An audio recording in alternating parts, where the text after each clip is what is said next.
네, 이번에는 앞서 예고해드린 대로 무려 3년 만에 대면 행사로 열린 버크셔사웨이 연례 주주총회 소식 알아보겠습니다. 도움 말씀에 한국경제TV 뉴욕 특파원 신인규 기자 연결돼 있습니다. 안녕하십니까? 네, 저도 네, 사실 안녕하십니까. 굉장히 조금 전에 궁금한데 오마에서 지금 돌아왔습니다. 현재 반응 어떻습니까?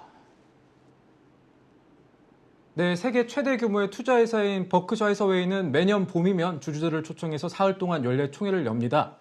워렌 버핏 회장과 찰리 먼거 부회장이 진행하는 투자자와의 문답이 총회의 백미로 꼽힙니다.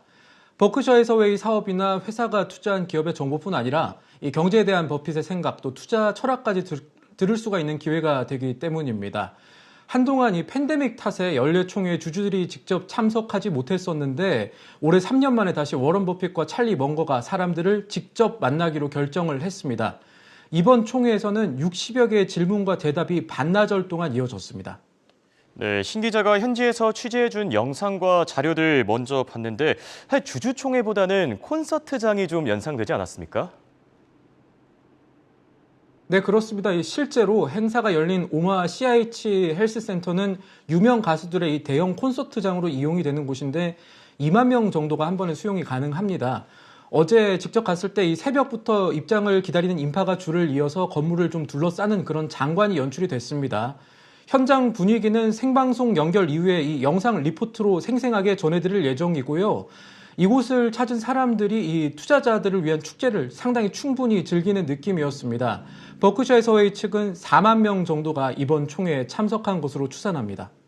네, 최근 어려운 장 속에서 사실 분위기가 굉장히 안 좋았을 수도 있는데 현지 분위기는 좀 달랐을 것 같습니다. 특별한 이유라도 있었을까요? 그 부분은 버크셔 해서웨이의 주가를 좀 참고하실 필요가 있습니다. 버크셔 해서웨이 A주 가격이 4월 말 기준으로 주당 48만 4,300달러입니다. 올해 초와 비교하면 주가는 6.61% 상승을 했습니다. 같은 기간에 S&P 500 지수가 13.86% 떨어진 것과 비교하면 괄목할 만한 성적을 냈다고 볼 수 있겠죠. 워렌 버핏과 찰리 먼거와 같은 이 주요 경영진이 90세를 넘은 지금도 그들의 투자 안목이 건재하다는 주주들의 믿음이 여전한 이유라고 볼 수가 있겠습니다. 네, 투자의 귀재로 알려진 워런 버핏 그리고 또 그의 파트너죠. 찰리 먼거의 발언에도 현재 관심이 많이 집중되고 있는데 먼저 포트폴리오부터 좀 세부적으로 살펴주시죠. 네, 이번에 1분기에 있었던 포트폴리오 조정이 공개가 됐습니다. 버크셔 해서웨이는 1분기에만 510억 달러, 우리 돈 61조 원이 넘는 돈을 들여서 기업 지분 투자에 나섰습니다. 정유 기업에 대한 대규모 매입이 있었습니다. 이번에 공개된 자료를 기초로 보면 쉐브론의 투자 비중이 지난해 말까지만 해도 포트폴리오 내 9위 정도였는데 석 달 만에 보유 비중 순위가 4위로 껑충 뛰었습니다.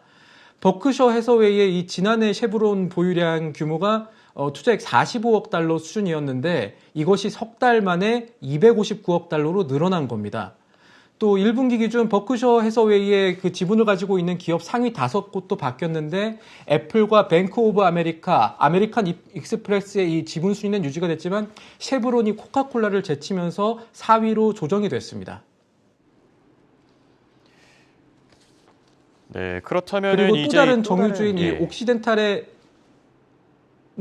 정유주인 옥시덴탈 얘기도 할 수가 있는데 지분 투자를 1분기에 늘려서 현재 14%까지 확보를 했습니다. 워런 버핏 회장이 옥시덴탈의 연례 보고서를 읽고 투자를 결정했다고 말했습니다. 1분기에는 정유주에 대한 투자가 가장 많았던 겁니다.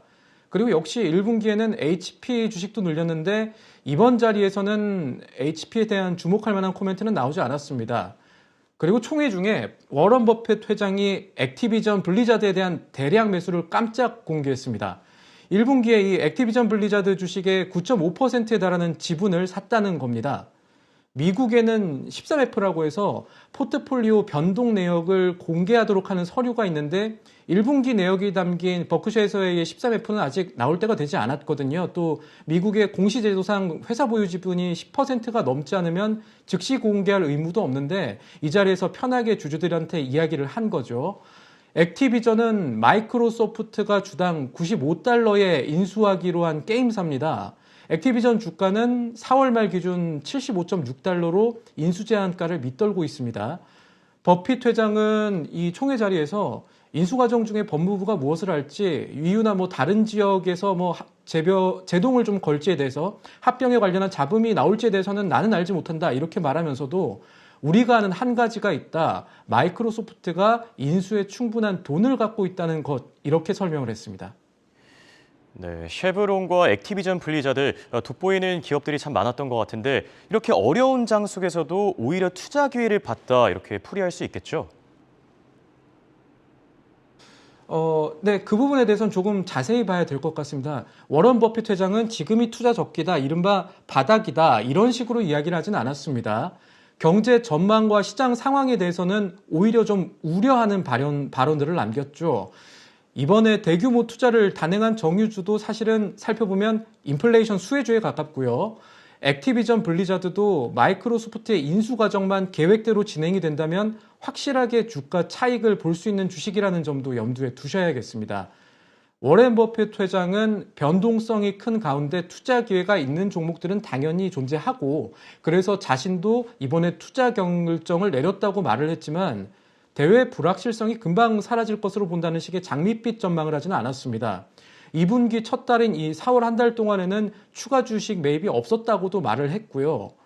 그리고 이 최근 투자자들의 불안감을 보여주듯이 총회장에서는 인플레이션이나 전쟁 상황, 공급망 문제 이런 부분에 대한 질문이 많았는데요. 워런 버핏 회장은 어떤 변수가 어떻게 흘러갈 것이다, 이런 식으로 경제 예측 시나리오를 정해두고 하는 식의 투자는 주의해야 한다고 말했습니다. 그러면 안 된다는 얘기입니다. 지금은 오히려 인플레이션이 어떻게 될 것이라고 말하는 사람들의 예측을 경계해야 될 때라면서 인플레이션에 대한 최선의 방비는 자신이 아는 기업에 투자하는 것, 이런 말을 남겼습니다. 네, 지금 같은 시기에는 뭐 예측이나 예상을 오히려 안 하는 게 낫다 이런 조언도 전했는데 좀 다른 측면도 살펴보겠습니다. 비트코인 회의론자로 그동안 알려져 있었죠. 버핏과 멍거의 이 비트코인 회의론, 혹시 좀 입장이 변했습니까? 결론부터 말씀드리면 워런 버핏과 찰리 멍거는 여전히 비트코인에 대해 부정적이었습니다. 아까 제가 말씀드린 부분과도 맥락상 이어지는 점이 있는데, 워런 버핏 버크셔웨이 회장과 이 찰리 멍거 부회장 모두 최근에 투자 흐름이 점점 도박적으로 변하고 있다는 얘기를 했습니다. 투자 대상의 이 근본적인 가치와 상관없이 가격이 좀 움직이는 일들이 일어나고 있고, 최근 몇 년을 돌아보면 시장에 엄청난 투기가 있었다는 겁니다. 총회 자리에서 제가 직접 들었던 이 비트코인 관련 발언을 소개를 해드리자면, 우선 워런 버핏 회장은 가상자산은 그것을 더 비싸게 팔려고 하는 사람한테만 판매 가치를 지니고 있다면서 회의적인 입장을 유지했습니다. 비트코인은 농작물을 생산할 수 있는 토지나 사람이 살 수 있는 아파트와 같은 자본과는 성격이 다르다는 겁니다. 미국 전체 아파트 1%를 250억 달러에 사라고 하면 나는 바로 사겠다 하지만, 전 세계 비트코인을 모두 모아서 단돈 25달러에 사라고 하면 워런 버핏 스스로는 나는 사지 않을 것, 이렇게 말을 했었습니다. 이번 자리에서. 비트코인이 앞으로 떨어질 것이기 때문에 관심이 없다는 것이 아니라 비트코인의 가치를 워런 버핏은 믿지 않는다는 뜻입니다. 찰리 멍거는 사실 조금 더 비판적이었는데요. 자신은 인생에서 그동안에 어리석은 것, 나쁜 것, 또 본인을 어리석어 보이게 만드는 것들을 피해 왔었는데 이 비트코인이 이 세 가지에 다 해당이 된다고 말을 했습니다. 멍거 부회장이 봤을 때는 비트코인의 가치가 사라질 가능성이 높기 때문에 투자는 어리석고, 비트코인이 연준의 화폐 시스템을 훼손을 할 수가 있기 때문에 나쁠 뿐 아니라 비트코인을 이미 금지한 중국 공산당보다 우리를 어리석어 보이게 만들 수 있다는 겁니다. 지금까지 뉴욕에서 한국경제TV 신인규입니다.